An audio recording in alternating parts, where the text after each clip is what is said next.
Hi hello friends, स्वागत आहे आपल्या सगळ्या यूट्यूब फॅमिली मेंबरचं नवीन एका व्हिडिओमध्ये आणि आपल्या चॅनलमध्ये सुद्धा. चला आम्ही निघालोय आमच्या गावी आणि जातानाचा हा रस्ता बघा किती खराब आहे. रस्त्याचं काम चालू असल्यामुळे रस्ता खूप खराब आहे, पण काय करणार, जावं तर लागतंय. आणि सगळेजण पाचगणी महाबळेश्वरला सुट्टी दिवशी फिरायला येतात आणि आम्ही आमच्या शेतामध्ये येतो. ही आहे आमची विहीर. यावर्षी पाऊस काळ जास्त झाल्यामुळे विहिरीला तरी बऱ्यापैकी पाणी आहे, म्हणजे उन्हाळाभर चालेल एवढं आहे. आणि बऱ्याच दिवसातून आम्ही ह्या शेताकडे आलो. हे शेत आमचं म्हणजे गावात जायच्या आधी अलीकडं लागतं, म्हणून आम्ही इथं आलो.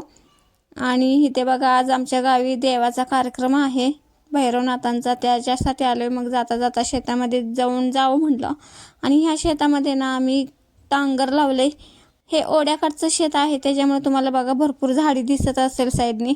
आता ही झाडी आम्ही उन्हाळ्यात काढणार आहे आणि तिथं सीताफळ पूर्ण लावणार आहे. आणि हे डांगर लावून 8 दिवस झाले, पण अजून काही उगवून आलेलं नाही. आणि बघू 8 दिवसांनी येईल आता उगवून. आल्यानंतर दाखवते तुम्हाला. आणि डांगर कशासाठी वापरतात हे मला ॲक्च्युली अजून माहीत नाही. आणि हे आहे शेत पूर्ण आहे, हे ऊसाचं आहे, म्हणजे त्याच्याच शेताच्या वरच्या साईडला हा ऊस आहे. आणि इथे ठिबक केलेली होती, पण आत्ता यांनी पाटाने पाणी सोडलेलं आहे, काय माहीत कशामुळे. पण पाटामध्ये खेळायला खूप छान वाटतं आणि पाटाने पाणी चाललं की बघायला खूप छान वाटतं.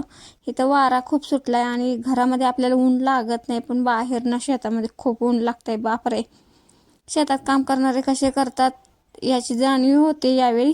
मग इथं आम्ही खोट टाकलेले आहे, त्या खोटवरती बसले होते मी. आणि चिंचेचं झाड होतं, खूप छान सावली पण होती.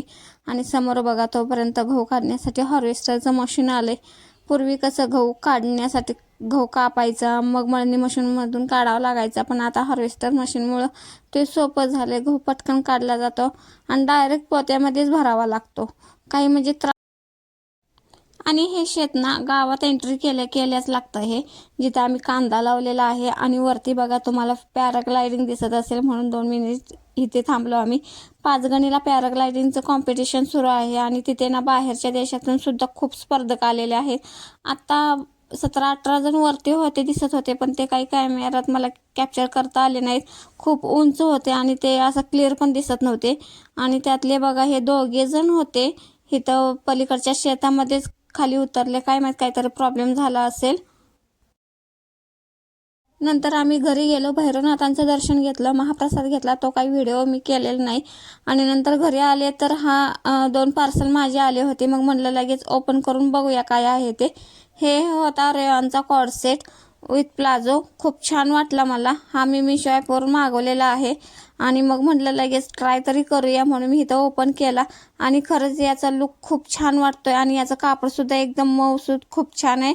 आणि कलरसुद्धा मला मस्तच वाटला, म्हणून मी लगेच हा ट्राय केला.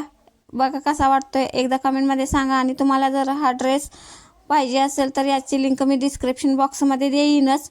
आणि तसेच मम्मीने घेतलाय म्हटल्यानंतर काही लेकीला पाहिजेच. लगेच अन्वेषासाठी सुद्धा मी एक कॉर्डसेट मागवला होता.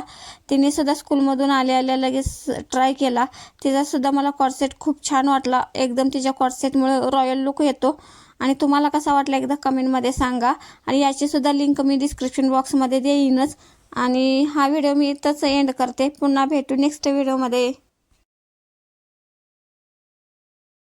आज आले होते हे 2 माझी पार्सल. आता यामध्ये काय आहे हे मी तुम्हाला दाखवते, चला.